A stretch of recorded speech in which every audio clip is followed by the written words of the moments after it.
Hello students, আসসালামু আলাইকুম। আজকে আমরা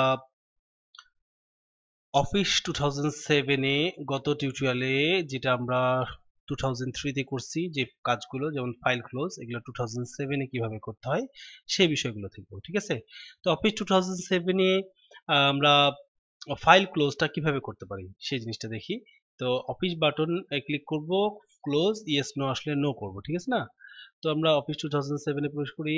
এই যে বাম পাশে এই বাটনটা আছে অফিস লোগো, এটা হচ্ছে অফিস বাটন। এখানে ক্লিক করার পর আমরা এখানে ক্লোজ দেখতে পাবো সবার শেষে। ক্লোজে ক্লিক করলে আমাদের পাতা ক্লোজ হয়ে যাবে। এখন এখানে কিন্তু কোনো পেজ নাই, আমরা কিবোর্ড থেকে কিছু লিখতে চাইলেও কিন্তু আর লিখতে পারবো না।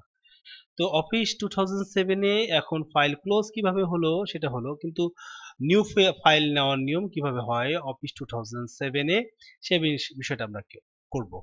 অফিস বাটনে ক্লিক করব, new blank document and create. ঠিক আছে? তো আমরা চলে যাই অফিস 2007, এখানে অফিস বাটনে ক্লিক করব, তারপর নিউ, এখানে ব্ল্যাঙ্ক ডকুমেন্ট পাবো, যে ডায়লগ বক্সটা আসবে, তারপর এখানে ক্রিয়েটে ক্লিক করলে আমরা নতুন পেজ পেয়ে যাব।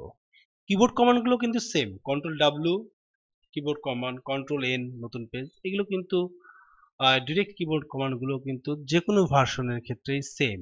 অর্থাৎ এই যে কিবোর্ড কমান্ড গুলো আমরা দিচ্ছি, এই যে এই কিবোর্ড কমান্ড গুলো, এটা এবং এই যে এগুলো, এগুলো কিন্তু সেম। 3 এবং 7 সব ক্ষেত্রেই সেম। পাতা নেওয়া এবং পাতা ক্লোজ করা 3 এবং 4 নম্বর কমান্ডটা আমাদের হয়ে গেল। আমরা চলে আসি 5 নম্বর, ফাইল সেভ করা।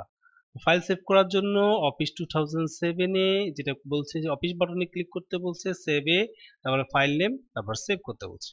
তো আমরা চলে আসি, এখানে প্রয়োজনীয় লেখা লিখলাম file save to office Word 2007, অথবা 7 থেকে শুরু করে আবার 13 সবগুলোতেই এক, 13, 16, 20, 21। ঠিক আছে? এই জিনিসগুলোতে সবগুলোতেই সেম। and update version।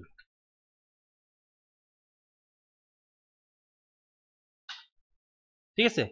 এখন এখান থেকে আমরা অফিস বাটনে যাব, অপশন বাটনে সেভে ক্লিক করব আমরা, সেভে, তারপর জাস্ট এখানে ডায়লগ বক্স আসবে, তারপর এখানে নাম দিলাম, আমার সুমন নাম দিয়ে দিলাম, 2007 দিলাম, দিয়ে আমরা সেভে ক্লিক করে দিলাম।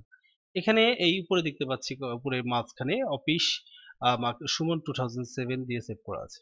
অফিস বাটনে যে সেভ অপশনে ক্লিক করলে ডায়লগ বক্স চলে আসবে, ফাইল নেম দিয়ে সেভ করলেই অফিস 2007 এ ফাইল সেভ হয়ে গেল।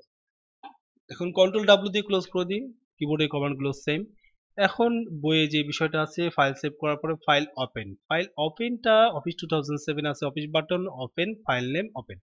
তো আমরা এখান থেকে চলে যাব অফিস বাটন ওপেন, দেন এখানে ফাইল নেম দিলাম সুমন 2007, দিয়ে এন্টার চাপলে আমাদের ফাইলটা ওপেন হয়ে যাবে।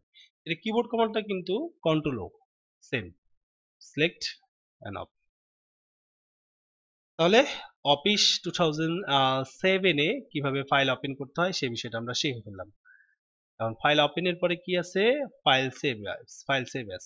আমরা জানি ফাইল সেভ অ্যাজ করার জন্য যে ফাইলটির নাম পরিবর্তন করতে চাইবো তা ওপেন করে আমাদের রাখতে হবে। তো এই ক্ষেত্রে আমাদের কি করতে হবে, ফাইলে যে ওপেন, তারপর আমরা সুমন 2007 এটা আমরা জাস্ট ওপেন করে দিলাম। ওপেন করে দিয়ে এই ফাইলটার নাম পরিবর্তন করব, লেখা আছে উপরে, উপরে দেখতে পাচ্ছি আমরা টাইটেল বারে অফিস 2007, এই নামটা পরিবর্তন হয়ে যাবে। ফাইলে যাব, ফাইলে যে সেভ অ্যাজ, এখানে এই নামটা মিশাই দিয়ে আমরা লিখব নবীন 2007, দিয়ে এন্টার দেব। এখন দেখতে পাচ্ছেন সুমন 2007 এর জায়গায় নবীন 2007 হয়ে গেছে। তাহলে এই হচ্ছে আমাদের কে অফিস 7 এর যে কাজগুলো আমরা 2003 ভার্সনে শিখলাম গত টিউটোরিয়ালে, সেই বিষয়গুলো কিভাবে 2007 করতে হয় সেটা শিখে গেলাম।